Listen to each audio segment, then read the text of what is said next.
Welcome back, everyone, to the Dead Film Critics Society podcast. As always, I'm here with my beautiful co-host, Aiden Billing. Extra beautiful. I shaved my mustache. It's all gone. Yeah. It'll come back, though. Don't worry. Yeah. And we're talking about a lot of stuff, but we're going to be talking... we're quickly discussing some stuff about the validity of Rotten Tomatoes and how critical reception seems to be affecting a lot of summer movies, because Spider-Man easily so far into the summer, if we're talking summer as in like June onwards, but to Americans the box office season's kind of May onwards, because I think most states start their summer vacation in June. We ignore that for the most part, but Spider-Verse was easily the biggest movie of June, and then nothing's really been able to do as well. Obviously Spider-Verse had very good word of mouth, very good critical reception across the board, and it's just a fantastic movie too. Yeah, so that helps. Exactly. Well, that's why the ratings are so high across the board. Exactly. It's an artistic masterpiece. Like we've already talked about how much we enjoyed this film. Yeah, I enjoyed it a little more than you did, just because it's part 1 of 2. You know. Yeah. No, I saw it as a really beautiful long TV episode that had a cliffhanger that we probably won't get for another 2 years, if we're being honest. Like, I think there's a recent statement from, I think, Phil Lord, Christopher Miller, saying they'll take as long as it needs to be a good movie, which I respect a lot. I appreciate that. I'm sure. I don't know.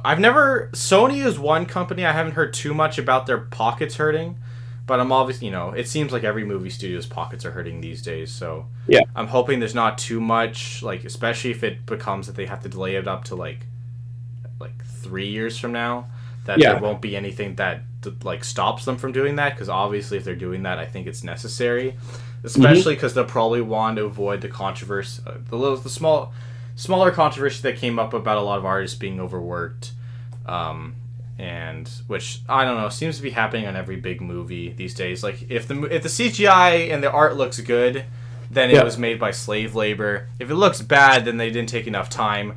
Or you're James Cameron, I guess, and you just take a decade. That's quite nice. I mean, what didn't Avatar 2, like, not Avatar 2, Avatar 3 get delayed or something like that? So, like... Yes. Yeah. When is Avatar 3 supposed to come out? I don't know. Yeah, December 19th, 2025. I can wait. I mean, I wasn't clamoring for an Avatar sequel by any means. I mean, I was I was blown away by the visual aspect of the film, but from a story perspective, we've already kind of talked about this. The kids get 3 times in the same movie, 2 of which happen within like maybe 20 or 30 minutes of each other. Yeah. I mean, to be fair, even the characters, like, kind of call that out. They're like, I can't believe I've been captured again. But, like, whatever. I don't know. When you're that big a movie, it seems a little, and when you're mostly serious the whole time, it feels a bit... It's a bit out of place. I can't lie. It's a bit unserious. It's a bit out of pocket. Overall, but... I'm fine with it. I have no need. I'll probably, like most people, I'll probably end up seeing it when it comes out. But I'm honestly more excited for James to finally do something different. I hope he does that Hiroshima novel that he's been meaning to do. Sorry, wait. He's writing a novel? He's writing he's writing an adaptation, a movie adaptation, and planning to direct it. Wait, so it's gonna be like showing like the blast and everything like that. I think it probably will. It's about a man who it's about the man who was at both explosions. Oh, I know, I heard about this guy. Yeah, both of them. Yeah, I believe that his story is the center of that novel. So, I mean, it's probably gonna be visually stunning for sure. I mean, I'm interested I'm actually quite interested in that idea. I think that could be cool. I think it'll be interesting to see what happens when James Cameron is forced to make it look actually ugly, because, well, to some extent, even, like, I know he depicts they're burning down that one island, right?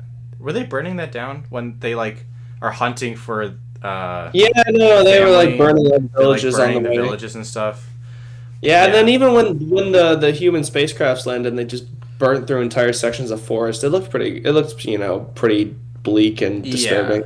Yeah. So So I think he's capable of it. I'll just think it's he's interesting. definitely capable of it. The man can make like the Terminator look terrifying, so he definitely has the chops for that. That's for true. sure. Yeah. Yeah.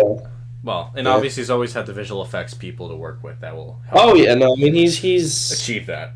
developed more visual effects technology than we can really fathom. It's insane. Probably, Also yeah. a pioneer in submersibles.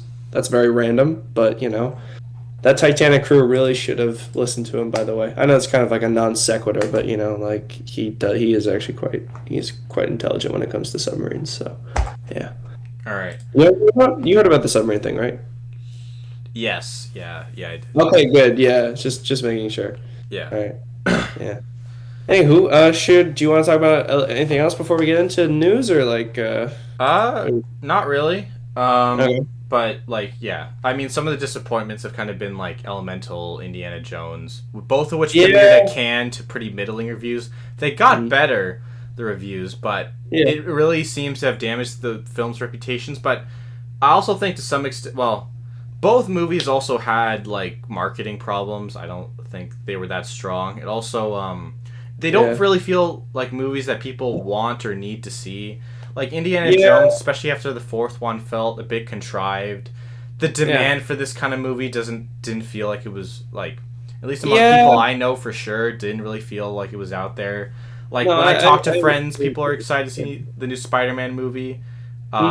But not many people were interested in the new Indiana Jones or the new Pixar movie, unfortunately. Yeah. I don't know why that is necessarily. I think it is partially because, I don't know.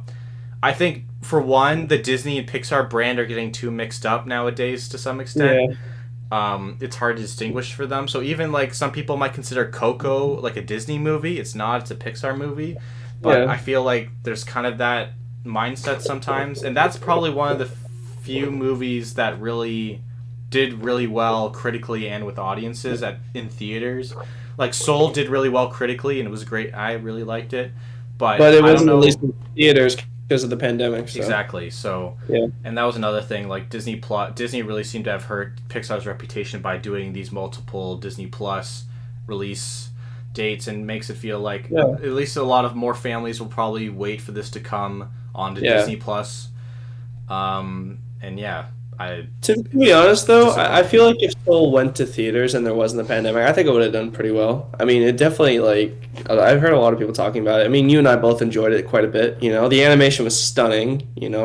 For one, and I think it had a really good story, really good soundtrack. So I was very, very happy with that. But yeah, no, the results from Disney and Pixar haven't been the best lately. Like to be completely honest with you, I don't have an interest in watching Elemental at all. Like it's basically just the whole like thing that Pixar's been doing lately. What if this insert thing has feelings? That's kind of what they've been doing. Like in 2007, it was what if rats had feelings and could and wanted to learn how to cook, and then it was bloody.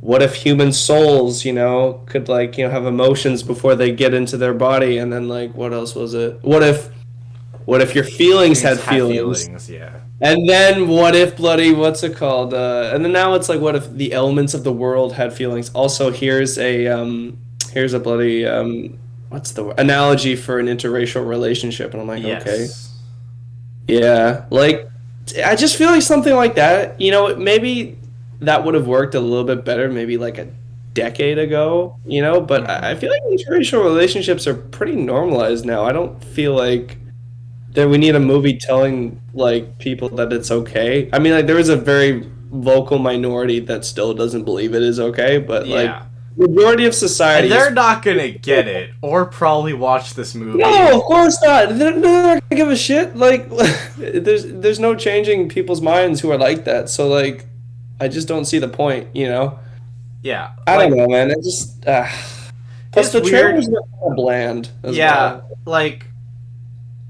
There's like knowing the director, like my kind of feeling is that because he's an Asian American, and I there is a decently strong kind of pressure as an Asian American to like find another Asian girl and marry her, and usually generally, but it also and to some extent I haven't and I think there are probably some relationships that have divided families in Yeah. Asian American families, but Mhm.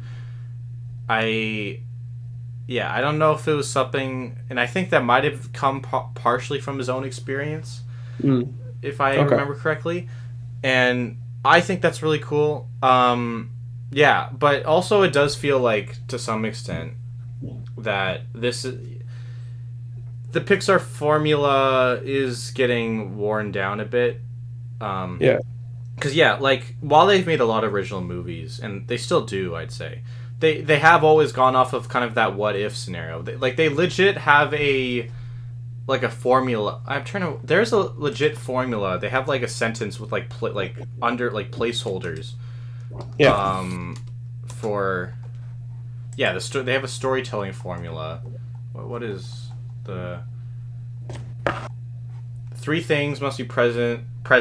The protagonist must want something badly. Something must be keeping your protagonist from getting what they want, and they must have an emotional arc where they learn something or grow as a person as a result of their journey. Hmm. So, Interesting. yeah.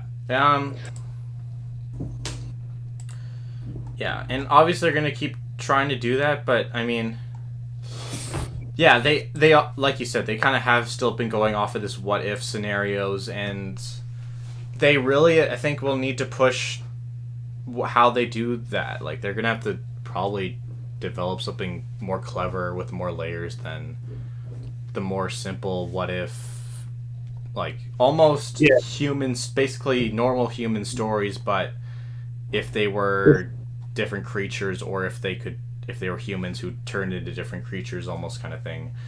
Yeah. Like I can't even forget about The Good Dinosaur because that's the other film that he did, and it was kind of the same premise. Like, what if dinosaurs had feelings, and yeah, also what if the asteroid never hit the Earth. yeah. So I it's good. like I enjoy the concept. I think Yeah. of their next film, Elio, where it's a kid Yeah, I who's heard like about this. mistaken as the ambassador for Earth. So I'm thinking it could potentially be comedic and heartfelt in Yeah. the way that he, like a kid, will have to basically be forced to defend all of like the Humanity. bad decisions that humanity's made and why we are the way that we I think are, that could be but really cool also too. potentially Yeah. highlight the beauty of That's that. fair. Yeah. I think there's a lot of potential in that, and Yeah, I think definitely. that could I, be a really I definitely cool agree. Pixar movie. Who's Um, directing? How do you say the name of that movie again? Elo? Elio, Elio. Okay, hold on. Who's directing this? Adrian Adrian Molina, Molina. has not directed something before. Co-directed Coco, Oh. and was a writer Okay, on Coco. that makes me extra hyped then. I mean, like, he's did a good. He helped make that movie pretty good, I would Yeah. say. So yeah, they're turning back to the guy who was behind Coco. So yeah, I'm looking forward to it. I still like there's a part of me, and I believe in what Pixar does overall just as a company. I believe in them telling original stories for kids that teach them like things about the world and that are still entertaining and hopefully fun for families. Yeah. And I don't think Elemental probably disappointed on that. I do think for the critics on Metacritic and Rotten Tomatoes, they're really expecting. I think to some extent, a lot of them probably grew up in that Pixar era where they're putting Yeah. out The Incredibles and Ratatouille and Wall-E, and are Yeah. probably like. Honestly, I think nostalgia is probably cleansing their lens a little bit. It probably Yeah. would mine too, but also they're expecting more of that kind of movies, and truthfully they aren't delivering that anymore to some Mm. or they rarely have, but I still think these movies have a lot of value, and like Yeah. I think I'm pretty much always willing to defend them, especially with the other kind of movies that we're even seeing from Disney and Marvel and everything. Yeah. Okay. Well, I think we've probably spent a little bit enough time on that. Shall we get into some news? Like, I know you've got some news. I've definitely got some big news that we can quickly talk about. Yeah. You can go ahead. We can talk about the big one that you want. Okay, so folks, Superman is American again. Okay, we are not American, but I mean that's kind of cool, I Not no suppose. bloody fascist. Yeah.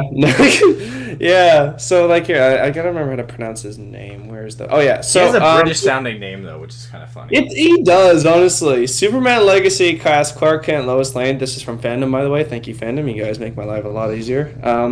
So we've got how do we say that? David Corin Sweat. Damn. It's an interesting last name, and Rachel Brosnahan from, of course, the marvelous Miss Maisel. I think that's both good choices. Yeah, The guy looks the part he as does. Superman. I think he'll be great. And then, of course, Rachel, she's an excellent actress. We've seen that. I think she's going to do a great job in the role. I think this is a good start for the new DC universe for James Gunn. So I mean, Yeah, not that I really had any doubts about the man's capability. I mean, he delivered probably one of the better movies in the DCEU with the Suicide Squad. So definitely, definitely. I trust his judgment. I trust his creative ability. So yeah, I mean, he also did a great job with Marvel too, which with Guardians, like all three of them. Which of course, we're gonna talk a little bit about today because this guy finally watched Guardians of the Galaxy 3. I So did, yeah. I yeah, finally gave some money to Marvel, yes. and I will wholeheartedly. I'm just kidding. I Yeah. will wholeheartedly All right, recommend and this. then the next bit of news we got. I don't know if you heard about this, but Paddington 3 is started Yes. production, Yeah. and they have some casting announcements for that. So we've got a couple new members of the cast. Where is it? I just had it here somewhere. Oh yeah, here we go. Okay, so Olivia Colman is coming into the series, Fire. Antonio Banderas also coming into the series. Also Rachel fire. Ziegler, Also yeah, fire. and Emily Mortimer is going to replace Sally Hawkins as the wife in that film. So Yes, that's a bit disappointing. I love Sally Hawkins. She's great no, in great basically actress, yeah. everything, and I don't know Emily Mortimer, who. also a I've good actress, so I never think that's. seen her in anything, I must admit. If I'm not mistaken, I think what has she been? I've definitely seen her in things. I just a lot of these British thespians they kind of blend together sometimes. Let me just look up Emily Mortimer. What has she been in that I know? Okay. Filmography. She was in Scream 3? What the fuck? Okay. I did not know that. Okay, yeah, I remember one place I've seen her. She was in the Pink Panther movie with Steve Martin. I remember that. And oh my god, iconic! She was Holly Shifwell in Cars 2. We love that. Yeah. Yo, that's crazy, bro. I know, right? Oh my Yo, goodness. Cars 2, easily the most overhated movie ever. And I can understand why it's hated, but I still think it's Yeah. overall. It's just bloody unhinged. Like It's the just plot, unhinged, the plot bro. structure from between the first movie, the second movie, and the third one. The 1 and 3 are strictly about racing, and then the second it's a spy thriller for no reason. For I don't literally understand. no reason. And I will not understand that to it this did day. scare children, and it's great. Yes. Oh my God! No, this is where I know her from. She was in the newsroom with Jeff Daniels. Oh yeah, I've been Yeah. meaning to watch that. She's also in Shutter Island, apparently. There you go. Huh. Booyakasha. No, good stuff. I mean, I did quite enjoy the newsroom. I think it's a good show. It's interesting how they were able to tackle current events as they were happening, almost like a real news channel. Like Yeah. they covered the assassination of Osama bin Laden not barely a year after it happened, and I think that's pretty timely. It does kind of date it a little bit as well, but I mean, like with for a show about like news and world events, like it's gonna have that happen to it. But excellent show. Yeah. Anyways, yeah, I don't know. I like these cast additions. I think they're pretty good. Antonio Banderas, he's inched his way back into my heart because of the new Puss in Boots movie. So I'm down for whatever he's gonna be in. He has to be been honest. continually wasted. He's apparently wasted in the new Indiana Jones movie. He's been Wait, in a he's couple in other this? things. Yeah, he's in that. Oh, well, I mean, clearly he's been wasted. I didn't even know about it. Like, for fuck's sake. Yeah, that's I don't know. He's a good actor, He's a good actor. Definitely deserves more. That's Yeah. for sure. for sure. Yeah. You know what I would love though? What? I would kill for a new Zorro movie with him as Old Man Zorro. That would be so cool. Yeah. Like, cause I really enjoyed that first Zorro movie from 1998. That was like very underrated swashbuckling adventure film. Wait, Like, he's in Uncharted. He's in Uncharted. Oh He's yeah, in that's right. Uncharted. He's an Uncharted. I mean, it's kind of funny that we both forgot about that. I mean, I didn't even see that movie because like No, Why would I? I didn't see Uncharted. Oh, he was in It the. just didn't look that interesting. I don't want to see another movie where Mark Wahlberg just plays himself, but in a different font, you know? Yeah, I. Mark Wahlberg's a funny guy at this point, man. He always Yeah. has been, but now he's just truly embracing it. Oh yeah, yeah. One of the most. Yeah, I will say he definitely has good acting roles. Like him in Instant Family Yeah, was pretty good. Like he's just playing himself in that one, but like he's doing a good job. So yeah, I'll give him props for that. he Yeah. does well when he's Yes. given the right role. Like he was fun in The Departed. He's good in Boogie Nights, which apparently he regrets being in now. It's a very I don't know why he would. strict Christian, I guess, is how you would That's phrase it. I mean, why the fuck Catholic. would he be doing Boogie Nights? That's such a good. It's a good movie. For fuck's sake, like Jesus Christ. Too much Like that movie sex. like helped launch his career like as a serious actor. So like I don't know what he's like bitching about. Yeah. You know, It's he really didn't do that. He's funny. probably On mostly his well known. Instagram, here. every Sunday he releases a thing where he tells he's like happy Sunday, stay prayed up. It's pretty Yeah. funny, honestly. I feel like he's going hard on the Christian stuff these days because he maybe has a bit of regret for what he did when he was younger. So I Yeah. don't know. You know what he did, right? Right? No. He beat up an old Asian guy simply because he was Asian. Oh. This was like early days though. He was like late teens or something like that. So it was a long time ago. I'm not saying he can't have grown since then, but it would explain a few things. So Yeah. yeah. Don't love to hear that. Yeah, no, I assume you wouldn't being an Asian man yourself, but you are not old, so I think you're safe. Yes. Yeah. Yeah. Yeah. Boston Yeah. is all I'm gonna say to that one. Yeah, And no, you can do what you want with that one. Um, Fucking Boston. Oh my goodness. anyways, you got anything In else some for us? happier news, though, Yes. Chadwick Boseman, he's going to receive a posthumous star on the Hollywood Walk of Fame, which well deserved, of Well course. deserved. Yeah. Yeah.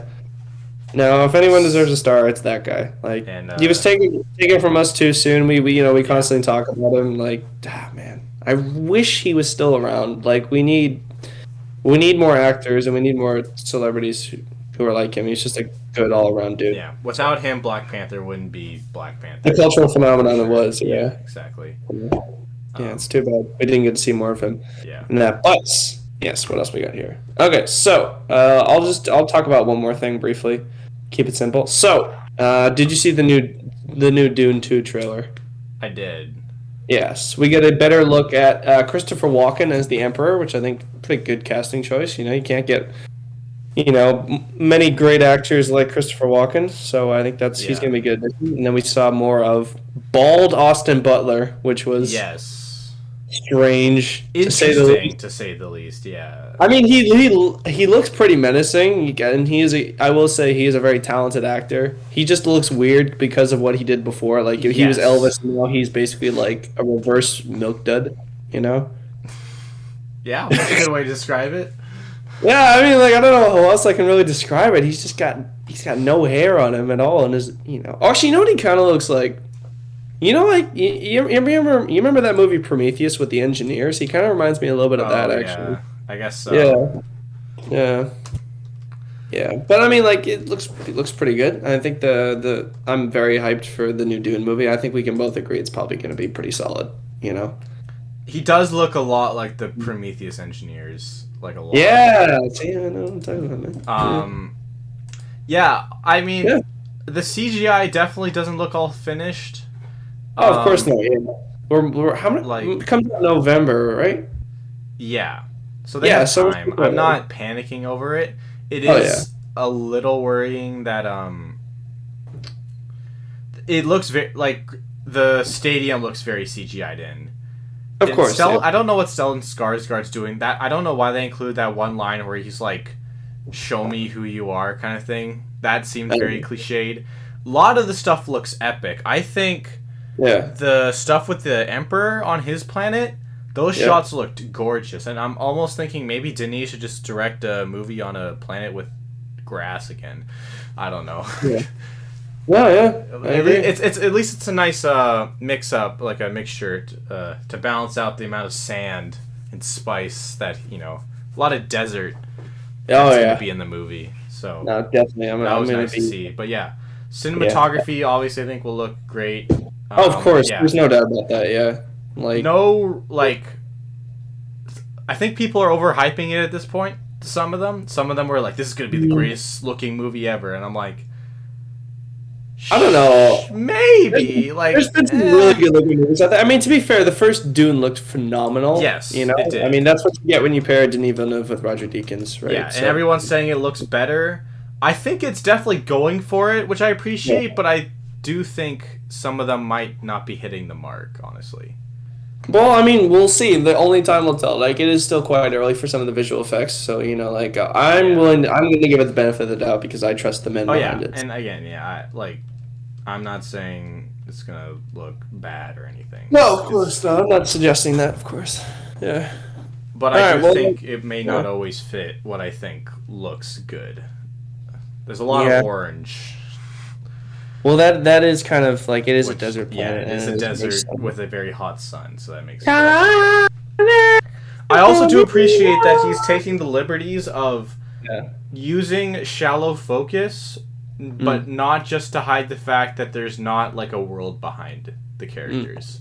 Like Yeah. we already know there's a world behind them, but now I Yeah. think he's like using a lot more shallow focus shots to focus Oh. more on the characters, Mm. and but still like and obviously and like it does I think probably end up saving them money because they don't have to put as much detail into the backdrops and like the buildings Yeah. behind them. But I think it will probably work better, assuming that the story is as engaging and probably more so. Mm. Because I mean that is what I've been banking on is that everyone says that the story really comes to a head in the second part, and so I'm looking forward to that. Yeah. No, that sounds good. I agree. Well, I mean, I'm good with my news. Like, let's hear some of the stuff you got, so we can get into the Yeah. movies that we've watched. One new thing was that Greta Gerwig's agent apparently says that she intends to move on from any small scale dramas and to focus on being like a big studio director. This was kind of Okay. accompanied by she's apparently will be planning to direct at least 2 Narnia movies for Netflix. Narnia. Yeah. Oh my god, that just made my day. I cannot tell you how much I love those old Narnia movies, except for Voyage of the Dawn Treader. It's kind of bland. But, I mean, I rented Prince Caspian from the library so many times, and I watched the shit out of that one. Like, Jesus. No, I would Yeah. love to see more from Narnia. That'd be dope. Yeah. So Yeah. honestly, cool project. I'm I'm Yeah. glad Greta Gerwig like is basically gonna become hopefully one of the Christopher Nolans, one of the Jordan Peele's in the Yeah. realm of big studio movies. And that's I think kind of her intention at this point. And honestly, power to her. Like I think one thing that people forget, even though there may be some people who are disappointed she won't make another Lady Bird type movie, is that she was also acting in those kinds of films for like a decade before she actually Yeah. directed one of them. So honestly, I'm glad that she feels comfortable in because obviously big studio projects are very intimidating for any director, and while Oh, the yeah. money is always good, it's still like a challenge in a lot of different ways. But I think she feels comfortable at this point to be able to take on more big studio projects, and so while I would maybe like to see her do something like Lady Bird again, I'm honestly just as excited for whatever she pulls out with these Narnia Yeah. movies and whatever else she has cooking. Yeah. As they say, let her cook. Hold on, let her cook. No, I mean, I will let her cook at any For point. sure. Yeah, because like I don't know, she's won me over as a director. I think she's fantastic. I'm very excited to see what she does with Narnia. And if Barbie is about to slap as hard as I think it is, almost as hard as the drunk alcoholic step parent. When they come home and they forgot to take the chicken out of the freezer. If it's gonna slap that hard, then like, yeah, I will watch literally anything she puts out. Yeah, I'm so excited, dude. I'm trying to contain my excitement here, but like I've been thinking about Barbie nonstop, and I like since like the movie was announced and then we got all the trailers. I'm so excited. I haven't been excited Yeah. for a movie in this long. It's weird. I think the last time I was this excited for a movie was maybe The Force Awakens. I'm praying to God that the Yeah, critics elevate it as well. I hope so too. I Yeah, hope that they can convince like normal, all the normal people as well to go see it. I don't know. You mean the normies? Yeah. Yeah, basically. Yeah. Yeah, no, you're right, man. No, I mean, I don't know. I'm finding it hard to believe that this movie will disappoint critically, and if it does, then I mean, I don't know. Maybe I'll just lose my faith in certain directors. But let's just hope Oppenheimer's good too, because I want Yeah. that cool double feature for the weekend. That's all I want. That's all I've been Yes. thinking about. That's all I need this summer is that Yeah, epic. just give me a win, please. Like we've already had a couple wins, like Spider Verse was one of them, and the Mario movie was fun enough. So like, I mean, that wasn't summer, but you know what I mean, like for Yeah, the year. yeah. Yeah, just give me some more quality stuff. That's all I Yeah. ask. Speaking of Barbie, so Mattel Yeah. Films describes. So Daniel Kaluuya is producing a Barney movie. I think I might have mentioned that a while back. Just take that in for a second. Did you? I don't remember this. Yeah, I think I might have, but I don't know. We mentioned a lot of stuff in the. So he's podcast. producing, and he's not gonna be Barney, is he? No, I think he's in the movie. I don't Oh. know if he is Barney. I don't think he is Barney, but apparently it's going to lean into the millennial angst of the property, Huh. and was also described as an A24 type film, but made not exactly. Well, it's made for adults. Not that it's going to have an adult rating. It's not going to be Beau's Afraid. But it's also apparently taking inspiration from movies like Being John Malkovich and Adaptation from Spike Jonze and Charlie Kaufman. You know what? I say let him cook. How much acid did they take before they cooked that idea up? I don't know. I honestly Fucking hell, man. look. Whew. I would suggest maybe to read the whole article at some point because Dale Kaluuya had some other interesting quotes in there about something about the how Barney's like main thing about I love you, Lou love me. Like, there's a certain message that means a lot to millennials, I guess, and like people around that age. Okay. Yeah. But You know what? I think Daniel Kaluuya's made some good choices with his projects. So like, I mean, I would be interested to see what this like ends up coming out to be. But yeah, I'm just thinking like, if he ends up playing Barney, is he gonna like have his like Camden accent, or is he gonna do an American accent? Because I just think it'd be kind of funny if Barney's Barney had a roadman accent. You know, that'd be kind of hilarious. that'd be kind of funny. Yeah. I just sounds like British, just Daniel Kaluuya in his British voice. Well, from still, I love you. That'd be insane. That honestly could fit with what the approach they're going with. So honestly, I don't think that's impossible. Yeah. Quentin Tarantino is shooting what is said to be his last movie, which I think is total and utter bullshit. But the Movie Critic is the current title for it. It's gonna shoot late September.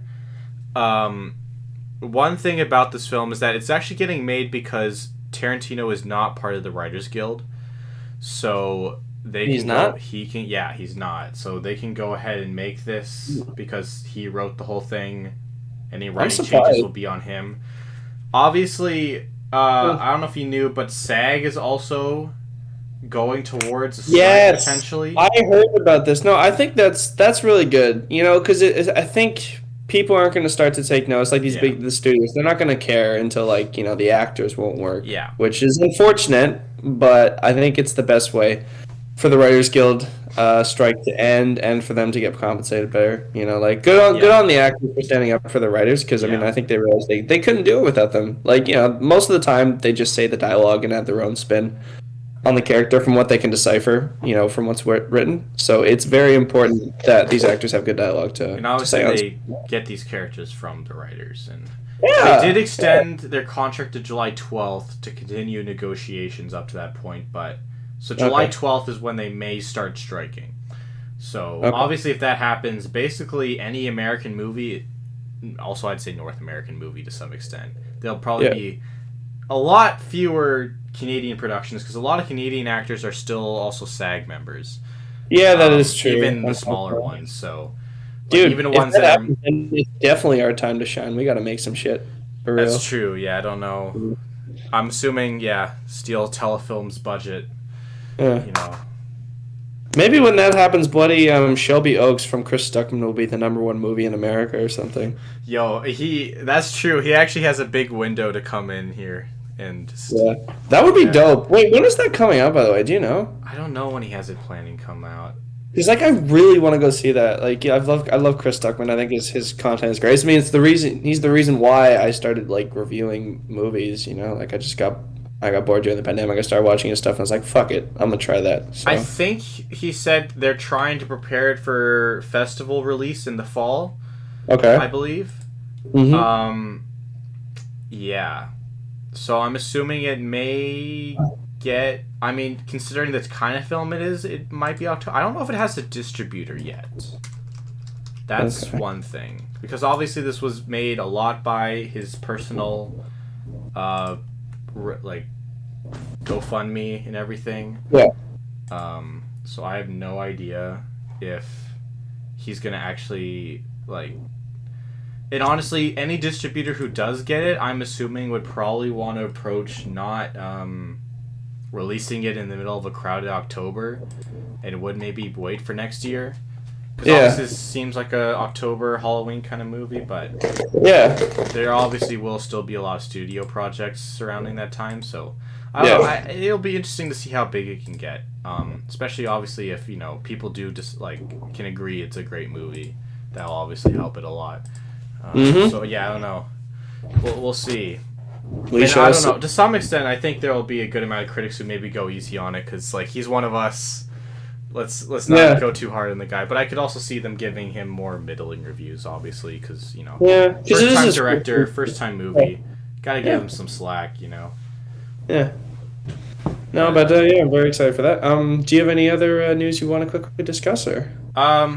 Yeah, Jonathan Majors is fucked. Wait, I thought Yeah. I heard something about like he was like suing his ex-girlfriend for domestic abuse or something. Correct. His lawyers are desperate. Is another way to say that.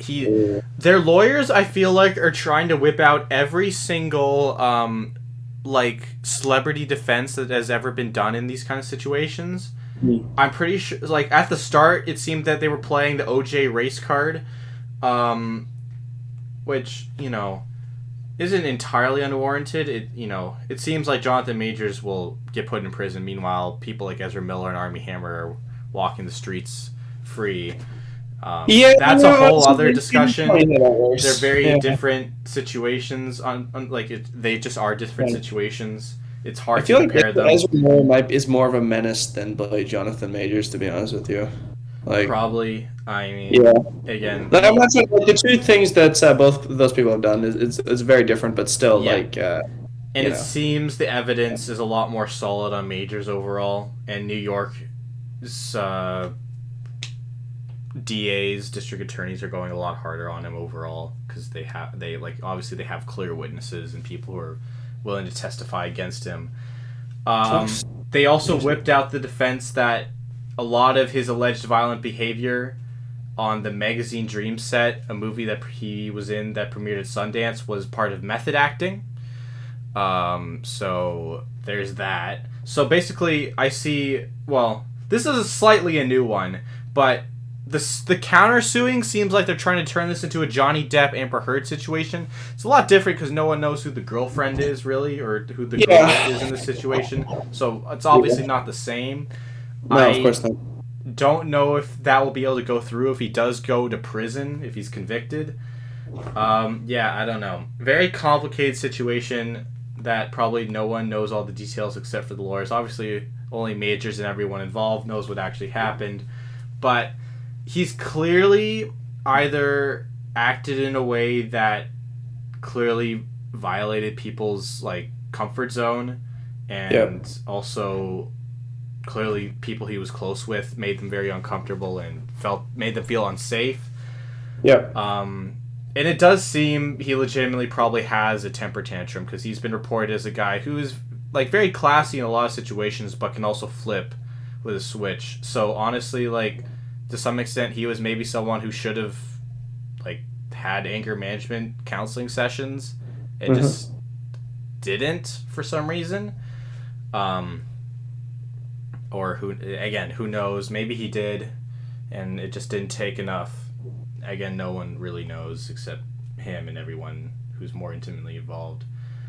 And I'm gonna end this on a slightly more sad note, but Alan Arkin, beloved actor from Little Miss Sunshine, which he won an Oscar for, also tons of other projects, passed away. Yeah, a good career. That's very sad. Passed away at 89, but he had a pretty long life. That's a good life for a man his age, and so yeah. No, one of the best actors, ever. I think he's a great actor. He did a good job. He always brought a really good performance to every single project he was in, whether it was bad. You can always count on a decent performance from him. So. Yeah, it seemed like he always brought a sense of humor to his sets, and people speak kindly about him as being someone who really uplifted any set in group he was in. So yeah, well, may he rest in peace. That's okay though. Yeah, rest in rip. Anyways, shall we get into which one do you want to talk about first? Want to quickly talk about Blackberry? Let's quickly talk about Guardians, only because you have mentioned it before. I don't have too much to say about it overall. Yeah, okay, yeah, sure. Go, wait on me, man. Yeah, I gotta be honest. I don't. I just reminded me. What did you think of this movie again? I don't know. I quite enjoyed it. I thought the emotional weight was very. They did a good job with that. I think the CGI was probably the best of Marvel we've seen in a while. Obviously, James Gunn did an excellent job directing it. The song choices were still pretty good. The acting was solid. It was I laughed quite a bit. It was a good time. A good time with it. I think I gave it like a 6.5 or a 7, something like that. Okay. Yeah. I feel mostly the same. I do think. So I'm gonna say I felt it was too long. It was a bit long. I will say. The third act really felt like it dragged on, and I was pretty ready for it to end, and it would not end. It took a while. It felt like they did a little bit of a loop-de-loop to try to tie some other things together. And I'm a little surprised at its reception. It has a 4.1 on Letterboxd, and that surprised me a lot. To me, this really feels mostly like a normal superhero movie. I also think I never loved the Guardians, I'll admit that. I also do think James Gunn, it's very confusing to me now at this point to think of him as the head of DC, because he really feels like the weirdo in the corner who makes those adult-oriented, crude superhero wild stuff. He feels like he should be the showrunner of The Boys more than he should be the head of DC at this point. Yeah. And watching this movie, that only confirmed that more for me. So I'm like, they did the bomb in this one. They haven't done that in the MCU since 2008's The Incredible Hulk. Yeah, and he pushes the barrier a little bit. But there's only so far he can go when he's trying to make basically a universal brand, like he will have to do with a Superman movie. Yeah. So honestly, a movie like this makes me less excited for that. Even though I like James Gunn overall, I like the Suicide Squad. I honestly think his favorite piece of content that he's made would probably be Peacemaker. I think that's the thing I've enjoyed from him the most, because it felt like I honestly thought that had the strongest writing from him. Yep. Because I don't think Guardians is... Honestly, I would argue it was worse written than a lot of other superhero movies I've seen lately, personally.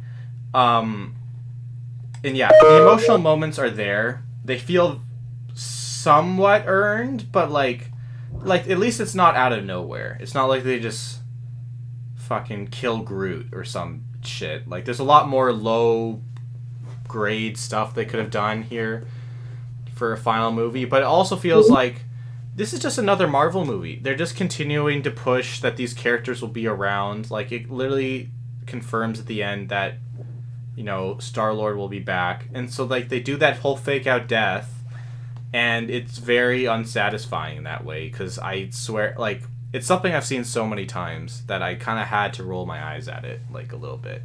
I mean, he nearly had a fake out death in the first Guardians movie where he was freezing in the cold vacuum space.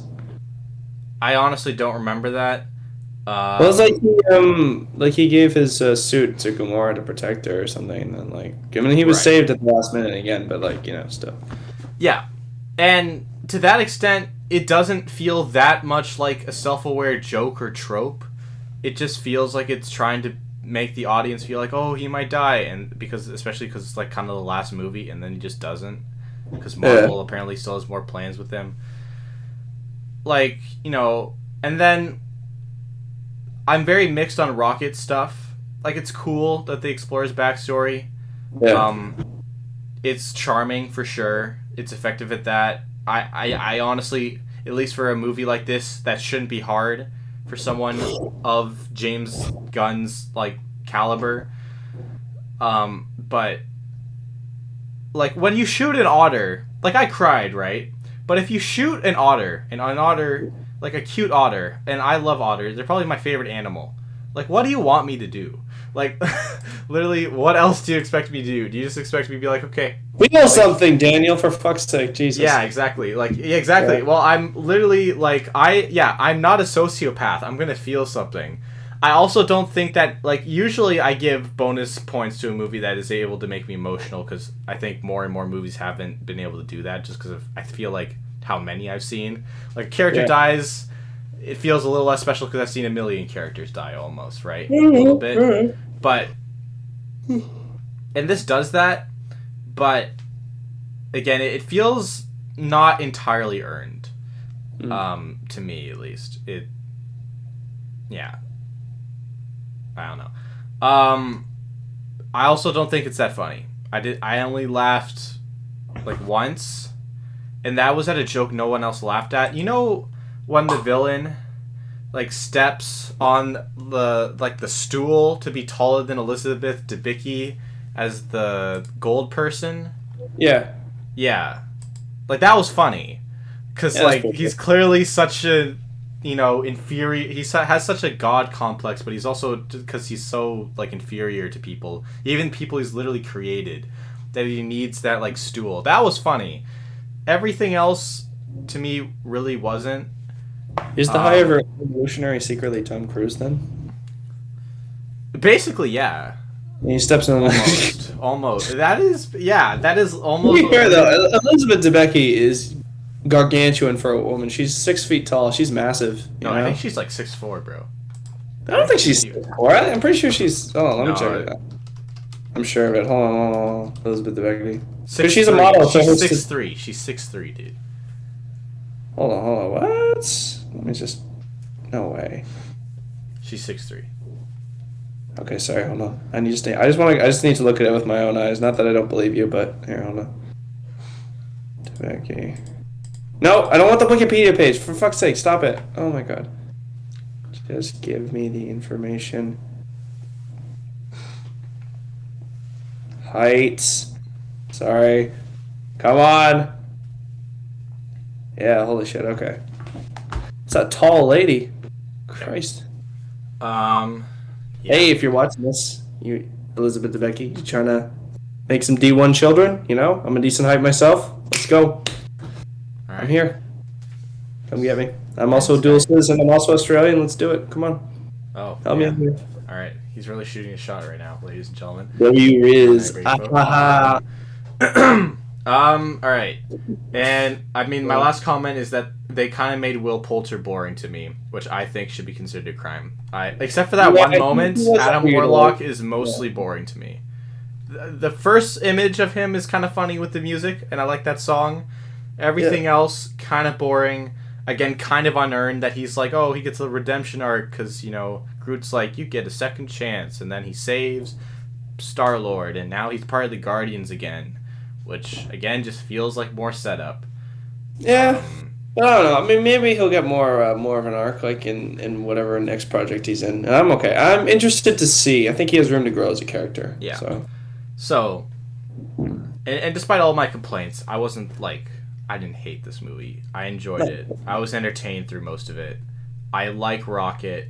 I like Groot. yep. This is probably Chris Pratt's least annoying role. Dave Bautista, I don't think he's charming. He's not funny to me. Mm. And I enjoy everyone else. I thought Maria Bakalova as the dog was kind of funny. As Cosmo, I actually I liked Cosmo. Yeah, Cosmo was cool. But yeah, overall, I gave it like a 6 out of 10. It'd be like closer to a 5 than like a 7, I'd say. Okay. Yeah, fair enough. Okay. All right. Time to go to our Blackberry. hometown hero, Matt Johnson, Canadian writer-director of Blackberry, along with Matt Miller, the co-writer. Yep. Starring Jay Baruchel, Canadian actor, Glenn Howerton from Always Sunny in Philadelphia, and also Matt Johnson, who is also the director, in case you missed that somehow. Yeah, so fun fact, Matt Johnson went to the university I go to. He also teaches there. He's a professor? I don't think he's technically a professor. He's what we call contract faculty. So he's technically, would be considered a course instructor for a couple courses. Okay. Last year I saw that he taught editing. I think he also has he consults with some graduate students. Okay. I believe. And so I may or may not have him in a class one day, or at least be able to get to work with him a little bit, hopefully. That'd be awesome.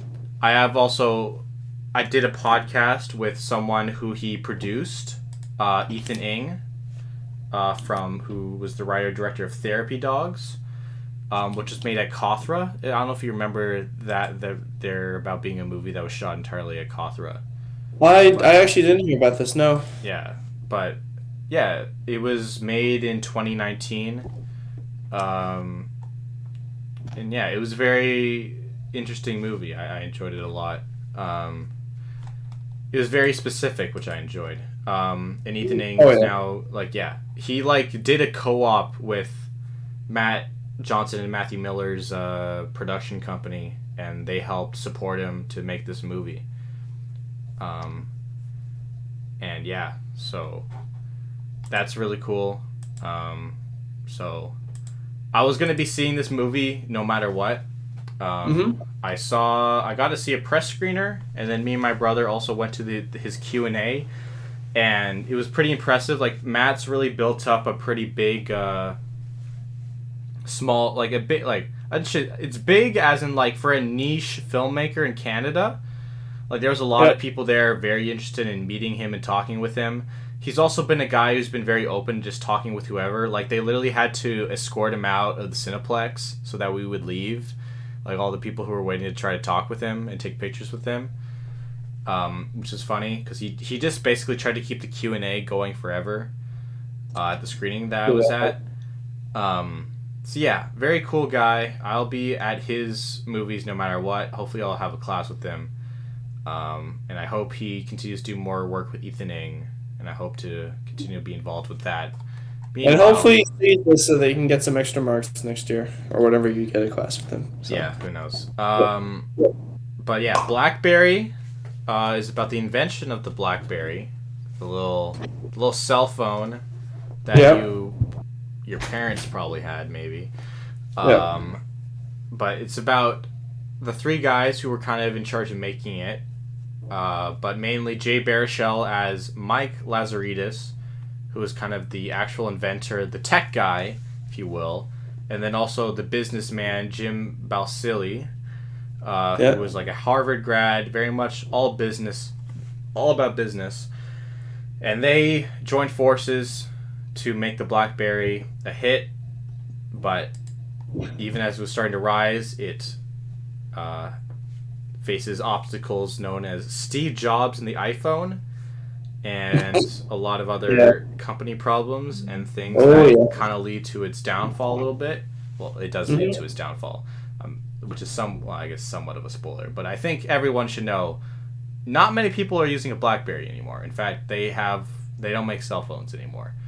They just do data encryption at the moment, don't they? Yeah, I believe that's correct. Anyways, so that's the movie. So I'm just curious, Aiden, what your thoughts were on the movie. I mean, I think the writing was pretty good for one. I was entertained quite a bit by the dialogue. I think Glenn Howerton specifically shines in the movie as well. Like he's giving very like some. I was reading like a user review on Rotten Tomatoes of this movie, and he was talking about like it being like cool because it's CEO Dennis, and honestly, I couldn't agree more. Like it was really funny to see him just be like kind of insane and just do like this crazy shit just to like in the name of like personal gain, you know. So Yeah. yeah. No, I mean like it was a good movie. I think the comedic tone was also very good. It was and it's interesting to like just hear this story because I mean like I grew up. My dad had a BlackBerry phone, you know, for business, and then I had a BlackBerry tablet. So I was very familiar with these products, and then one day they just stopped existing, and I was never really sure why. So it's kind of cool to learn about this moment in Canadian history. So then I think I don't know, there's one weird line about I don't know, like him like Jim Balsillie like being really proud he's from Waterloo. Something about Yeah, he vampires. specifically says, "I'm from Waterloo, where the vampires hang out." But he's What also exactly did that shouting. mean? I honestly still have no idea. Yeah, it's giving very much Lizard King vibes, you know? He's just saying shit to say shit. Like, yeah.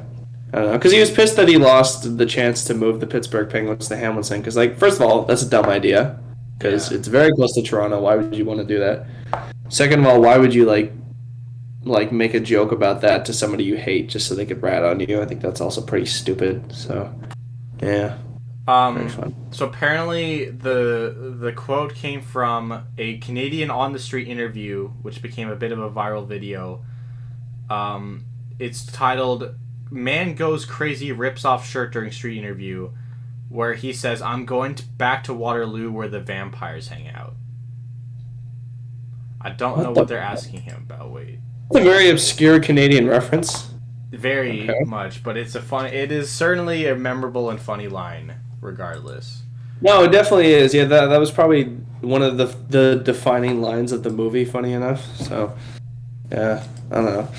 I mean, yeah, it was interesting to like see how like is much the church and state the launch supposed to of the be iPhone separate? affected BlackBerry sales. You know, because the iPhone it's the definitive smartphone of this generation. I think you know. Yes. And it's probably one of the most important pieces of technology in the history of humankind. For better It's or for worse, yes. honestly, yeah. I mean, Probably for worse, if You're I'm not being wrong there. honest, in a lot of ways. yeah, Um, it means revolutionize the way we communicate with each other. You know, it's a lot. It's you know, like it's a smartphone. Obviously, it's not just a cell phone. It's like you know, I can surf the internet. I can like play games. I can take video, photo. Like it does literally everything you would need it to do. yeah. But like, yeah. And then BlackBerry was just kind of stuck in its ways a little bit. And then when they tried it, by the time they actually were interested in innovating, it was too late. So, yeah. And they just like were scrambling together to get like these cheaply made phones out onto the market simply so they could compete with Apple, and they ended up being far worse than that. Yeah. They sent them to be made in China, and they had all these bugs and problems like that. So, Yeah. I like the made in China thing because also I think it's a nice awareness just of how much stuff is made in China, but also how much, if we're being honest, the Chinese companies don't really care how good they're made, and so yeah. you know, and obviously these are engineers and workers who are getting way underpaid, so obviously, you know, that contributes to it. Obviously, that's why they're going to China because it's cheaper labor. To get them all of them made. But yeah, I don't know. I like the sound thing, like you know the buzzing and how that bothers Mike's character. I think that's a cool detail. I love Glenn Howerton, in this movie. I think he's very funny. He really goes for it, and I appreciate an actor basically having no bounds about being over the top, because he's like you know, they basically just said this character's just gonna be way over the top. Yeah. I don't know how true in real life that is, like with the actual Jim Balsillie. He only said that he thinks he was funnier than Glenn Howerton was. That was his main official comment that he made, I think, basically. Yeah. He had a longer interview, but that was one of the main quotes. Yeah. As someone who's watched all of Matt Johnson's work, very enjoyable. You should watch Nirvana the band, the show, actually as soon as possible because it's coming off of CBC Gem for some reason. So like, please watch it. Okay. It's great. I'd say it's even better than this. It's even more funny, because I think that's what Matt Johnson does best is comedy, and this is definitely a funny movie. I think this is his best written movie for sure. Has a lot of cool moments. I like that Glenn Howerton just, once Blackberry becomes successful, he does what he really cares about because he's just a businessman, and this businessman just happens to love hockey. How he tried to move, and because he did try to move the Pittsburgh Penguins to Hamilton, he also did that. Tried to move. There was a couple other NHL teams he tried to move. I'm trying to remember what they were. Because it was the Penguins and the Predators. He tried to buy the Predators. Wait, did he buy the Predators? Okay, never mind. I'm going to read this later. This was back in 2007. But I think he tried. I think he tried to move the Predators to Hamilton as well. Wait, is he from Hamilton? I keep forgetting. He, I think, is from Waterloo, or he's been called a Waterloo businessman. I don't know if that's just because, well, that's where his big company was, of course. He also, a lot of these are the guys who are the reason that Waterloo is such a big university. They've poured a lot of money into the place. Between the three of them, because they're all still pretty rich, obviously, because Blackberry, obviously, billions of dollars in sales at its peak. He was born in Seaforth, Ontario. In Huron. I don't really have those before. And then he moved to Peterborough when he was 5. Then he went to Trinity College in Toronto. And then he went to Harvard Business School. Anyways, one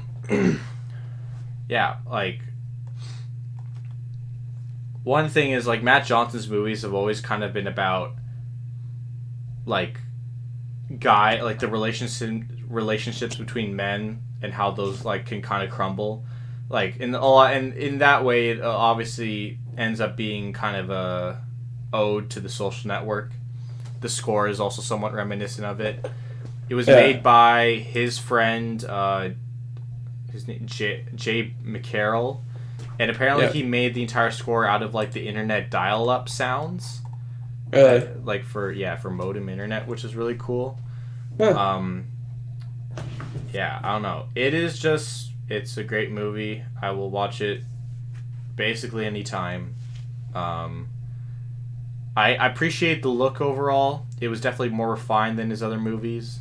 I do think he can maybe lean a little more or less away from the super zoomed in moments a little bit, but I think that provides a lot of humor. When he did that, it kind of reminded me a bit like a documentary almost. I feel like that's probably what he was going for. It was almost like a bit of a mockumentary. His other movies are literally, his other 2 movies that use the same style were literally characters making documentary.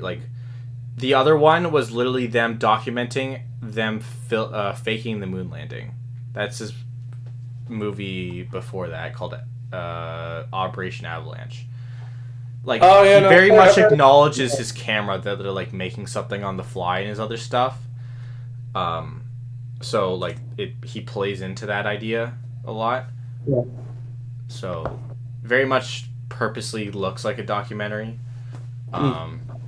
I think that was a pretty good choice. Yeah. I don't mind that. Yeah, no, I think it definitely works for this movie. I don't know. Some of the most memorable moments are, one of them is, it was also interesting. He wanted to look at how, this boys' club of, Waterloo engineer graduates, just kind of hanging out in this, office, fooling around, playing video games or whatever, is, so immediately disturbed, not only by Glenn Howerton being y'all need to get to work, for real, and also just literally the woman being the secretary just stepping into the room and how much the vibe changes in that. And also that one comment where Michael Ironside's playing the guy who's putting them all together. It makes that comment about all the we're only having men in here, and then it zooms in on that one woman Do you remember? You don't Yeah. remember that? Do you I do remember? remember that. Okay, Yeah, I know what you're talking about. yeah. Yeah. Um, Yeah, that was interesting. I didn't even recognize Michael Ironside until I looked up the cast and I was like, holy shit, he's changed a lot since Bloody I saw him last. Because I yeah. think the last movie I saw him in was Starship Troopers actually, and that came out like 26 years ago. So I That mean, yeah. That yeah, did come out 26 years ago. yeah. Yeah. Anyways, pretty great movie. Mm-hmm. Very enjoyable experience for me to see at the theater with Matt Johnson. Yeah, and like watching it with the crowd was obviously funny. Yeah. Allowed me to, and it's very entertaining, very fast paced. Like I don't know if you agree with this, but I think those some of the fastest 2 hours Oh yeah. seen in a movie. Oh, what Black Eye to Flash? Honestly, I thought that was pretty good. Yeah, No, so many movies have shit pacing these days, so it was nice to kind of like feel like we're moving in a bit of kinetic energy in the performances and the dialogue and like the way the story's being told. So yeah.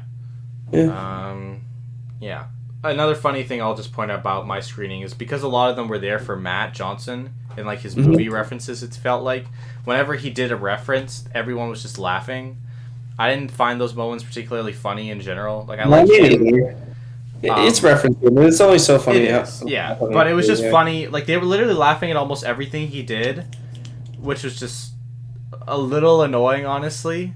Luckily, he's not as much part of the last third. Otherwise, it felt like they would just been laughing at everything he does. He does a lot of funny. He does funny stuff in this movie. Don't get me wrong, but like, Yeah, it does. it was a bit much. But anyways, That's- great movie. Would recommend to basically anybody. Yeah, and Jay Baruchel's good too. I'll mention that. I haven't, but not that he's not amazing, but he's good in the role. Yeah. Yeah. So yeah, I'd give this pretty solid 7 out of 10. Probably closer to an 8 than a 6. Oh, it's valid. Valid, sir. I'd probably give it the same, to be honest. I mean, it'd be nice to see if this gets any like major award recognition, like when that season comes around. Yeah, I mean, I would love nothing more than Glenn Howerton nominated in supporting actor. That would be amazing. It probably won't happen just because it's a pretty small movie overall. There'll probably. I mean, you could get nominated at the Golden Globes. It's possible there, but like The Golden Globes are very also. They sold the Golden Globes basically. Like the organization that did them no longer the owns Hollywood them. Press Association. It's not them anymore. No, it's not them. It's owned by another company that owns like all the big entertainment news organizations like Variety and the Hollywood Reporter.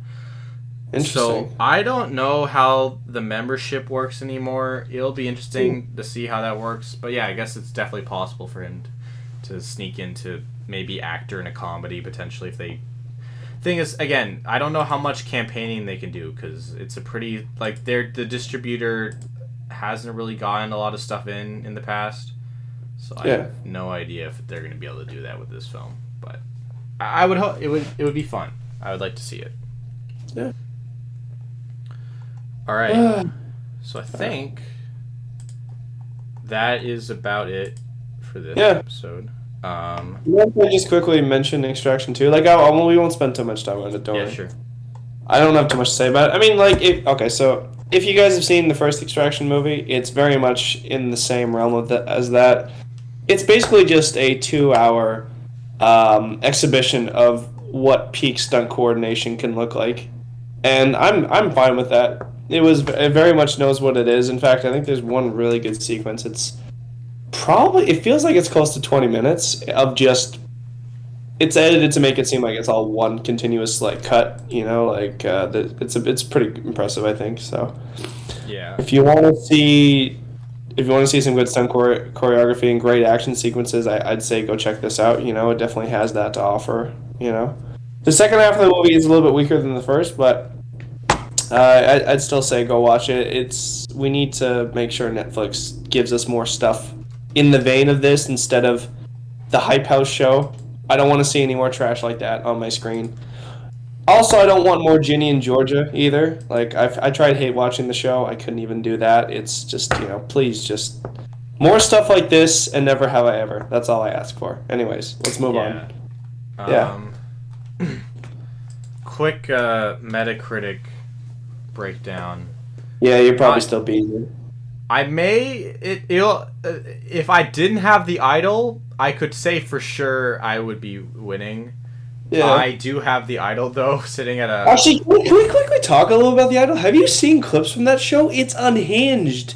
It's insane. So horrible. My God. Okay, what have you seen though? I'm just curious. Okay. I've been waiting to talk about this, man. You fucking ready? Okay, so I'll give you a few examples. A lot of the embarrassing stuff comes from, like, the sexual scenes, which is to be expected, I suppose, from the Sam Levinson show. Yeah. The main highlights are Tedros, which is the Weeknd's character. He's like basically dirty talking Lily Rose Depp, and it's just so uncomfortable. But I'll give you some highlights. So like one of the like the things that's being memed on the most is he's telling Lily Rose Depp to stretch that little pussy for me, and I'm just like, oh my God, somebody actually wrote this and put it on screen and thought it was okay. Like, what the fuck? And the way he says it too, he's like he's trying to do like a sexy face, so it makes it even worse. Yeah, he's like, stretch that little pussy for me, baby. I'm like, oh my God, what the fuck? And then just like the amount of unhinged behavior in that show is just kind of insane. Like characters go from 0 to 100 like for no reason a lot of the time. I mean, the show still looks fantastic. I mean, from the clips I've seen. I'm debating whether or not I should actually watch the show all the way through to get the full experience. You know, just I'm kind of curious now, but I also don't want it to get a second season, so that's why I'm kind of holding off. As someone who I have seen the entire thing. Actually, You watched the whole show? Except for the final episode, I'm halfway through it. Why did you put yourself through that? Because I thought it. Well, look, I thought it might have been bad funny, you know. It sometimes is. Other times it's a lot of nothing. Sometimes sometimes it is somewhat interesting / good. Sometimes I'd say. But also, it's insane to me. Like, the story is very weak. Sam has never been good at that, honestly. Yeah. The story is not very good. There are some intriguing parts to it. Like, there's some intriguing scenes. I don't know.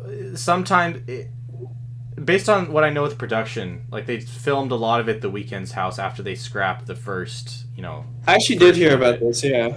And it really does just feel like a bunch of talented people and a few celebrities. Like Mike Dean, who apparently did stuff for Kanye, is there. And it really just feels like a bunch of celebrities and actors just hanging out into the Weeknd's house, just saying random fucking shit. Especially in this finale right now. Isn't like Jenny from Blackpink in that? Jenny from Blackpink. Yeah, she is. Yeah, she's like Lily Rose Depp's rival, like friend turned rival almost. Yeah, right? She's not in the last episode so far, so I have literally no idea what's happening with. She is probably not getting a satisfying character arc at all. No one is. Like, the only person I'm rooting for a little bit is Rachel Sennot's character, who's like Jocelyn, the main character's like friend. And it really feels like she's being like, she's trying to stand up for her, but she's been like rolled over the entire time by Tedros and everyone else around him, including Jocelyn. So I was really hoping there's a moment where she finally stands up and like says like confronts Jocelyn and is being like, this is wrong and everything. But also the power dynamic completely switches. Yeah. So it's very, and now it's very by the finale, it's very ominous what's going on. Yeah, like the sex stuff. Very cringe, very 50 Shades of Grey. It's just 50 Shades of Grey, though, for the most part, if we're being honest. Like, I don't... With music. Yeah. So, to some extent, I think a lot of people are more choosing to be offended. I think I guess it's more because it is a male-centered thing overall. Even though I don't think that's really Sam's intention at all. He is, again... I mean, it may not be Sam's intention, but, like, bloody hell, fucking The Weeknd... He kind of didn't... I don't know if you heard about this, but he was very vocal about how when he came onto the show, he didn't like how female-centered it was, and that's why the changes were made. Yeah. And It's kind of fucked up, you know? It is a little, yeah, like, Yeah. yeah, very unnecessary, I'd Listen say. to the man's Very music anymore. unnecessary. I think that more comes from a place where he is just someone who wants to do something he considers different. Because I think a guy like that, with that money and that power, views the world as like, feels like he should be able to do anything. And so then by doing a show where it's more female centered, I could see he has the perspective of there's too many shows and things like that. And yeah, I think, again, this is not a show that's meant to be empowering, which is fine. Clearly. And most of the time it is putting Jocelyn's character in a submissive position to the Weeknd's character. But now there is a more, in the last couple episodes, there's more of there's more of a power dynamic, like, between them. There's a little more of a fight, which I thought was interesting. Because I think that's one of the reasons that's why I think he would artistically argue it shouldn't be female-centered, because if it was female-centered, then there would be no, like, clash. It would just be about Jocelyn's character holding the power the whole time. Because, if I'm being honest, by this last episode, they've made the Weeknd's character pretty pathetic. He's basically... Yeah, I've seen clips from the show, miserable, down bad Johnny Depp at this point. Yeah, because she finds out what Tedros has been doing, and then she goes back to her ex-boyfriend and fucks him when Tedros is in the next room. Doesn't he start crying or something? I don't remember him crying, but he looks pretty broken. That's actually kind of funny. Yeah, it is funny, and I think that is the point. At that point, so there's some self-awareness. Really triggered when he gets called gay. It's just so mixed how self-aware it is to when it feels like it's trying to be serious. I think the whole thing is trying to be self-aware for the most part, it's also not.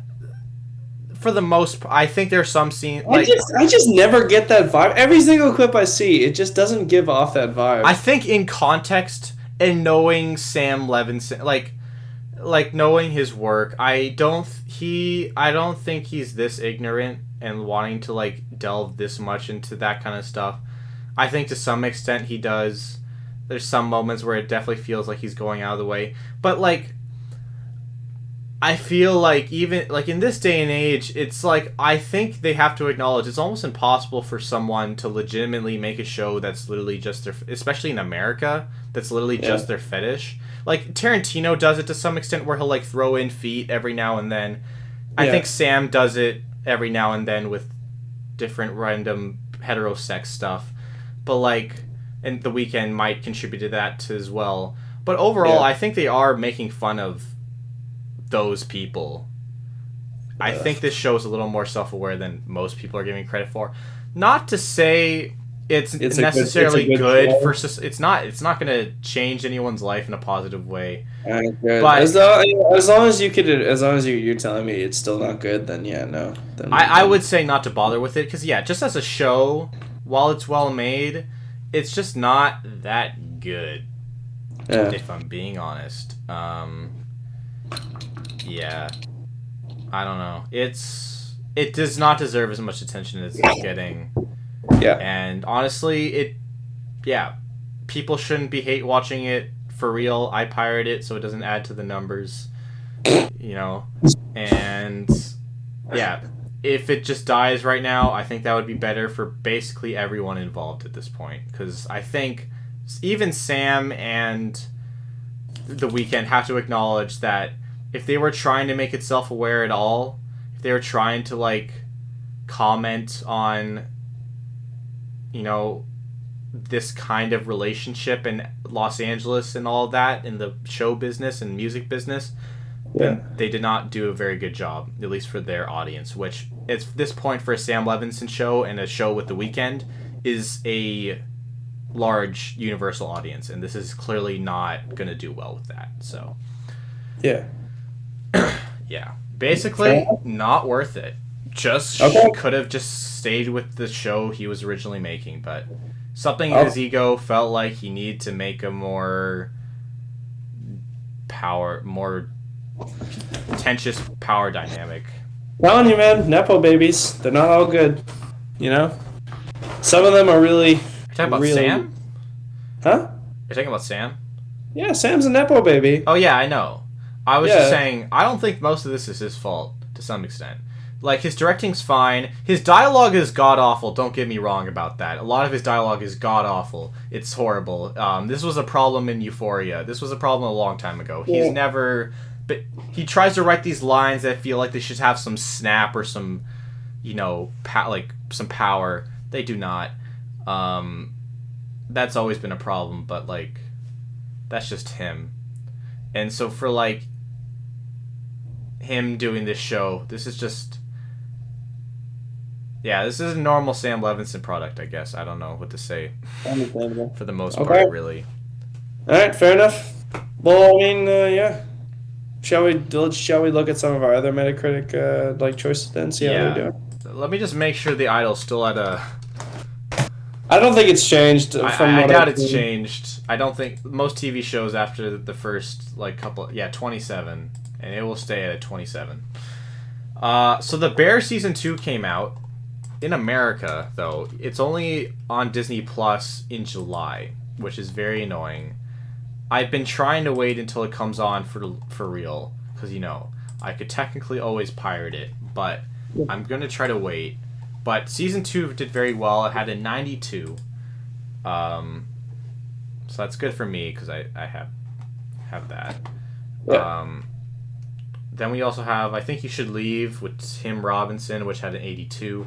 I'm a Virgo, Boots Riley show, who he made Sorry to Bother You, if you remember. Yeah, no, we talked about this. I remember. It's less weird than I'm Sorry to Bother You, but it's also a lot more communist. It's very ironic. It's very communist. Boots Riley is a communist. I'm just gonna say it. I'm not doing that as an insult. It's literally a fact. I think he would say, like, he doesn't. I don't think he ever says that explicitly, nor does anyone in the show. But he's a communist. Yeah. I'm gonna be real. Like, the whole show basically criticizes capitalism, and guess who made it? Who? Amazon Prime. So literally that is really ironic. Very ironic. I guess Boots. You know. Look, I don't blame him. Go make your show. I'm not going to call him a hypocrite for doing that. It's actually more funny to me that he basically tricked the most capitalist company in the world to make his communist show. And honestly, that is almost just as good as most of the jokes in the movie. You're right. Communist activist. That's what it says on his Wikipedia page. Epic. Yeah, he is a communist. Interesting. Yep. So obviously he's very much in... Yeah, he thinks capitalism's broken, and if we're being real, it is. But also, communism's never really worked either, so... yeah, both systems are incredibly flawed. I don't know if there's ever going to be a perfect system. I don't think humans... It's not in our nature. No, we're not kidding. We're always going to find some way to fuck it up. Like, you know, we just can't accept anything good, it seems like, so... No, and, everyone's always going to want more, and that means someone's going to get less. That's... Yeah. You know, that's kind of an L. Yeah, what are you gonna... I don't think there's many other changes. Like, you didn't have Indiana Jones. I don't think anything that's come out from the past. Oh, Asteroid City's changed a little bit because that came out in wide. I have that. Isn't that the biggest opening for Wes Anderson or something? It was on Injustice for Inflation. I'll mention that. It's at a 73 now. So that's fine. It's kind of average now for Wes Anderson. I watched it a second time and I liked it a lot. That's good. Yeah. I still have Gran Turismo, which has not come out yet, and I still have Barbie. So I'm still banking on Barbie being a bash that everyone loves to be at. You still have Oppenheimer. You still have Mission Impossible, Dead Reckoning, which from initial hearings, it's apparently not as good as the last one, but still pretty good. That's kind of what I've heard the consensus is at this point. But, I mean, considering the last one had like an 88 on Metacritic, that bodes well for you. Yeah. No, it definitely does. I'm pretty okay with that choice. You know, I trust my man Tom Cruise. So. Yeah. Yeah. Transformers: Rise of the Beast, I think, is your lowest rated thing right now at a 42. Yeah. So yeah. Yeah. Audiences certainly liked it, though. I think it did pretty good at the box office, didn't it? I think it did solid. I don't. No one's really been talking about its performance at the box office. I feel like. I don't know why. Take a look here. Hold on. Rise of the Beasts. Okay. Did okay. It's made $381 million so far. That's decent, you know. Also, I don't know if you heard, but apparently they're tying the Transformers and the GI Joe characters together in one shared universe. Which, I mean, okay. Interesting. Okay. Interesting for sure. It's definitely not something I was expecting. Yeah. Maybe it'll be fun. I think that those two universes. I am kind of surprised they haven't crossed over before. I think that would be kind of cool. So. Yeah. Yeah, the 10-year-old me in me is definitely freaking out hearing about that, but Yeah. yeah, I don't know. So I'm sure it'll be fine. What else? What else we got here? I think that's about it for the Metacritic movies. Cool. You Very still have cool. Ahsoka, which is probably coming out in August. I'm pretty sure. Yeah. And oh yeah, I still have Gran Turismo Yeah. waiting in the wings in August. So Can I be honest with you, dude? yeah. For the first time in my life, despite how good Andor was, I'm I don't know. I'm starting to feel less and less excited about Star Wars as the years go on, and it makes me kind of sad. Yeah, Yeah. I feel like the same way. Like, I liked the first two seasons of The Mandalorian. I kind of hated the finale of The Mandalorian because the story felt weak to me. But people were Yeah, saying, it's season so 3 good. was It's better. Luke Skywalker. Oh my gosh! And I'm just like, No, yeah, Okay, I can understand that to an extent. Season 3 was a major disappointment. But I think it was in the individual episodes were fine, but in terms of creating an overall story, I was not as excited about that. it's also wild the amount of good directors they have directing The Mandalorian. Like, they had Lee Isaac Chung, who did the Minari, which I love, Yeah, directing it. They have, I don't know, who else do they have? They have Bryce Dallas Howard. It's been directing stuff for them. yeah. I don't know. They have so many random indie directors making stuff for them. They'll have the Daniels helping them make that other show. I don't remember what it's called right now. Oh, an American Born Chinese. No, it's another Star Wars show. Oh, no, Star Wars show. I think. I'm pretty sure it's It's not the Alkalite, is it? Isn't No, I don't think so. I'm already worried about that one though, actually, because of what one of the main actors was saying about the Star Wars universe. It kind of makes me feel like the people behind this do not understand it at all. So, Yeah. you know what I'm talking about, right? Yeah. The main actress is like, oh, it's been Star Wars is very patriarchal. I mean, bitch. No offense, not because you're a woman. I'm just saying it in general. I need to clarify that, but for real, the amount of strong, female characters in Star Wars. I don't mean that in a negative way, how it is today, where they can do everything, but realistic, strong female characters, Princess Leia. We talked about this before, but it just, I'm never gonna get over that comment because it really pisses me off, and it seems like Disney does not care about finding people who will understand, the concepts of Star Wars.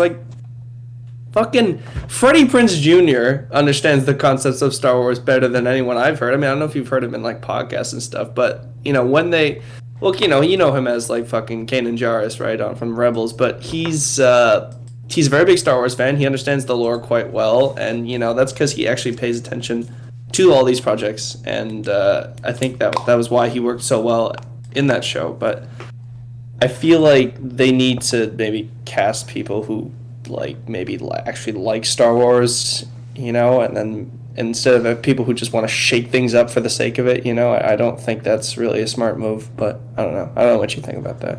Yeah, I don't know. I gotta say, my interest in Star Wars overall has just dropped so much over the years. Okay, so we're kind of in the same boat. After Rise of Skywalker, it killed a lot of it for me. I'm not. No, actually, that was kind of where I started to feel it as well. The bloody Andor was a glimmer of hope. I will admit that. I haven't even seen Andor yet, honestly. You should watch Andor. Yeah, it'll make you feel something again. I'll probably watch some of the projects that they're bringing in interesting people to put in their own takes to some extent. Like, I'll probably watch like a Taika Waititi Star Wars movie.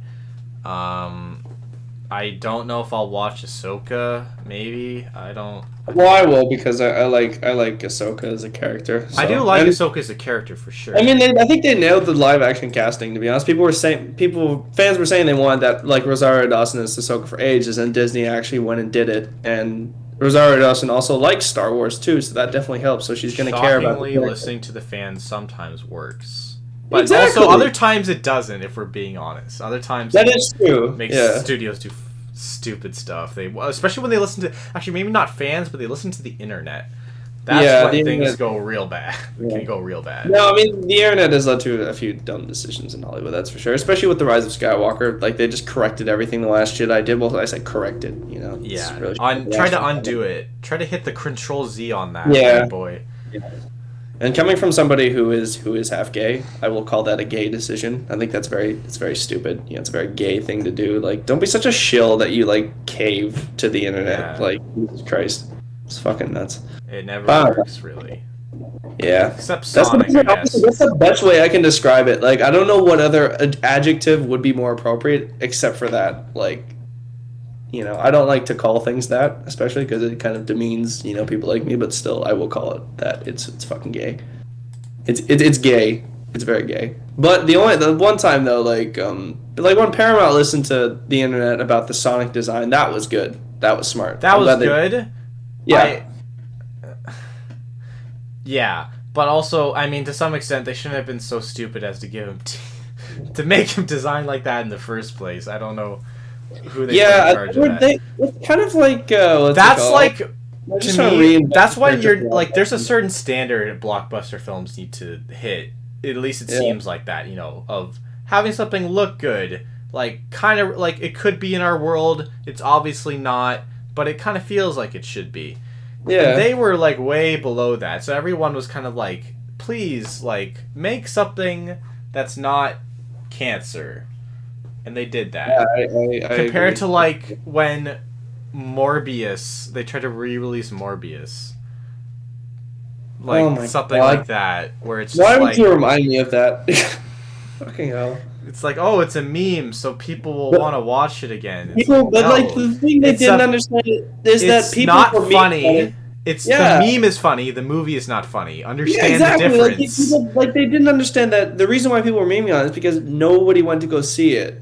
Yeah, and they were like, and because it was so terrible, like word of mouth about that movie spread fast about how shitty it was, so people just started making fun of it. Yeah, like the difference between that and like the Minions, people were going to the Minions was funny.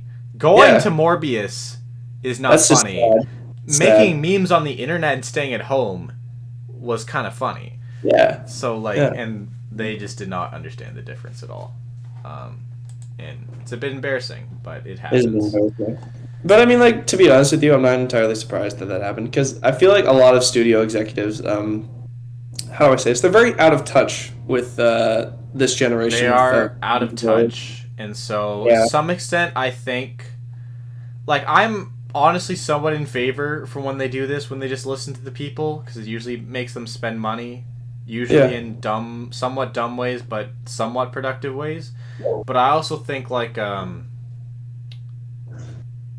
don't know. I can respect when people on Twitter are, use such hyperbole to try to, I feel like, attack people. Like, look, David Zaslav makes a bunch of dumb decisions, but at least I understand why he makes them. He's trying to save Warner Brothers money. He's the head of Warner Discovery. Oh, okay, I didn't know that. All right, thank you. But yeah, he's made a lot of dumb decisions. I'll say that. But at least he does those decisions for a reason. Like, he's clearly trying to, like, actually save money, which I can respect as a business person, because, like, I understand that movies are a business. But then, like, some other decisions that, like, to some extent, Netflix was kind of dumb for giving us the amount of, like, auteur-driven movies they gave us. Like, obviously it gave them some more respect among the, like, critics of the world. But that wasn't going to help them sell Wednesday or Stranger Things 5. Like, to be honest with you, I mean, like those shows by themselves were huge successes because I mean, that wasn't trying to like get the same respect in terms of critical reception as like something like The Irishman or like Marriage yeah, of Story, course. right? But I think But like, obviously, you know, it yeah, does feel like there's this mentality at least that yeah, by making those movies, when people see Netflix, they don't think, oh, this is going to be terrible, and then they have those expectations coming in yeah. to No, where, but oh, this might be something yeah, good, and then critical reception's more likely to generally be rising around yeah. the board, and then that helps, But you also bottom have to be line. consistent with your Netflix, though. Like, you can't put out something like The Irishman and then give us a California Christmas in the Yeah, same like couple years. I think like, you know, the amount of whiplash in terms of quality on Netflix is actually insane. Like, because there is some really yeah. good stuff there, but then there's also some hot garbage. They It's probably honestly need to kind of divide their productions because yeah, they have the same label for something like like you said, a California Christmas and The Irishman. At least HBO has kind of like HBO. It's HBO, right? Like there's yeah, that quality with it. They've kind of yeah. some would say they chucked that out the window with The Idol, and I agree to some extent. I can't believe The Idol is an HBO show except for the fact that Sam Levinson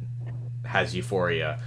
Yeah. But like they also label like they have other stuff that's like HBO Max shows and like and other stuff. So I'm thinking they need to like almost categorize them a little bit. Like that might Maybe, be yeah. an idea they maybe should go with because they kind of I feel like they have three.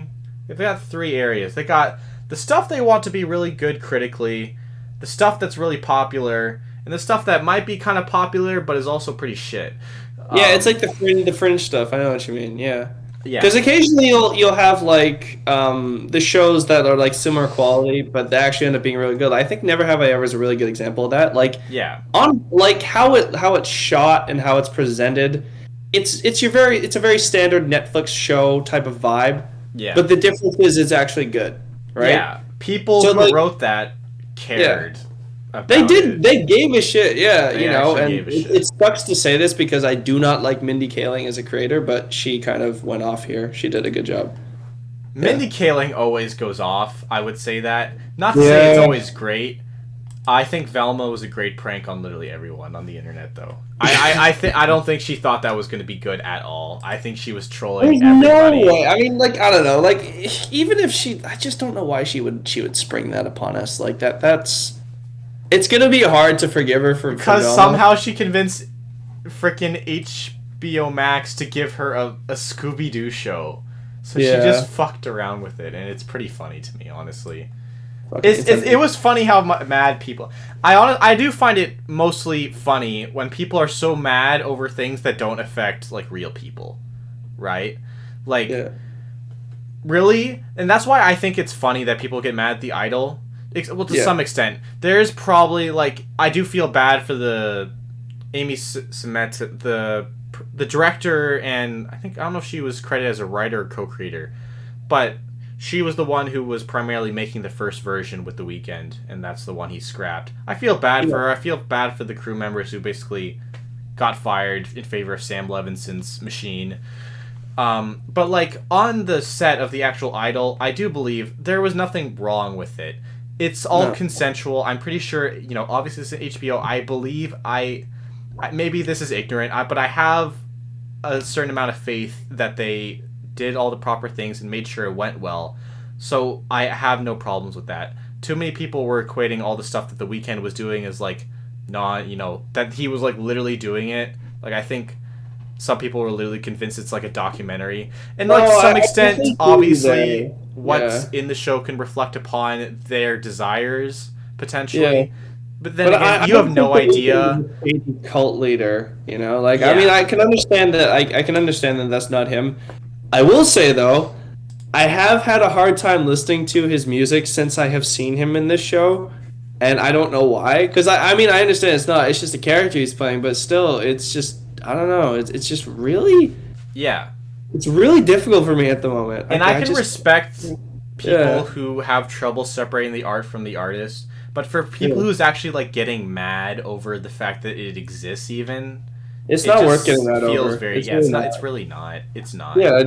There are so many other problems with the world, and even just with the like film industry that like Well, it's yeah. such low Totally. hanging fruit to me. That's like really. I don't know. Yeah. If you don't like it, don't watch But it. Ignore it, please. Like exactly. all the No, people who keep tweeting about it, it's just so annoying. Just like no, it's shut. the fucking. What do you expect, though, man? It's the internet. I know it's the In internet. They'll always do 2023, it. everything's hyperbole. We live in a world where people like will say dumb shit all the time, or use a ukulele to apologize for grooming minors.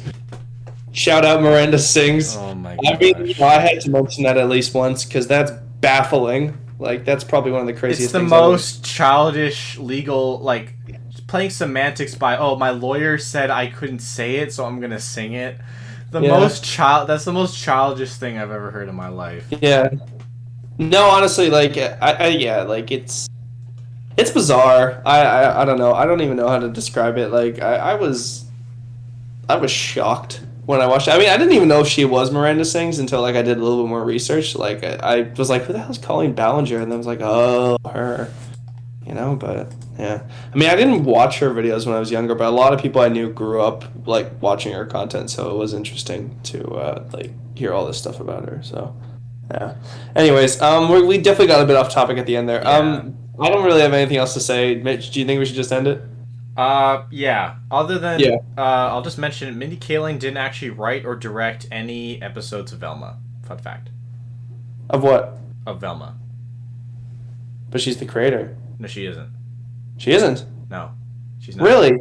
Yeah, she isn't. It was Oh, developed hey, you know what? I for retract my television statement. by Charlie Grandy. Okay. All right, Charlie Grandy. All right. I have no idea who that is, but he sucks. All right. So, I retract my statement then. I was under the impression that Minnie Kaling had a bit more of a creative control over it just because she was promoting it a ton, and Yeah. it just felt like it was more her project, but I guess I was wrong, and I admit that, so. Yeah, honestly, I didn't know either. I definitely thought that Mindy Kaling. She Was should not have acted in that creator. show, though. She needs to, I think the whole world collectively needs to be deneuralized, that show even exists.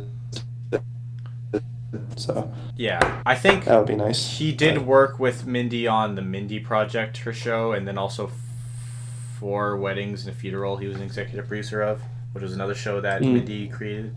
But yeah, it is funny that everyone is labeled it as Mindy Kaling's show when it that technically isn't really. So that's funny.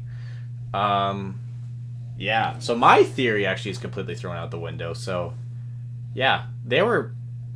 Maybe it was just bad. Perhaps. Or maybe Perhaps. who knows? We'll never know. Who knows? Glenn Howerton's shall. in that show, by the way. He's Fred. Yeah, no, I know. He's Fred. Yeah, he's I an didn't know unhinged that version either. of Fred. Yeah. Anyways, yeah, we can wrap this up. Yeah, that's my fault. Yeah. So what do we want to talk about next week? I guess. Well, I know what to mention that I'm seeing Indiana Jones. Okay. And then this weekend, I might try and go. Wait, no, it doesn't come out this weekend, does it? I was thinking about seeing Mission Impossible, but it's coming out next weekend. Mm-hmm. Huh? That's correct. It's Yeah, okay. Sorry, not this next weekend, but technically the middle of next week. So like Wednesday, so in 9 days. Okay, alright, yeah, 9 days. Okay, so I'll try and go see it then, but yeah, I don't know.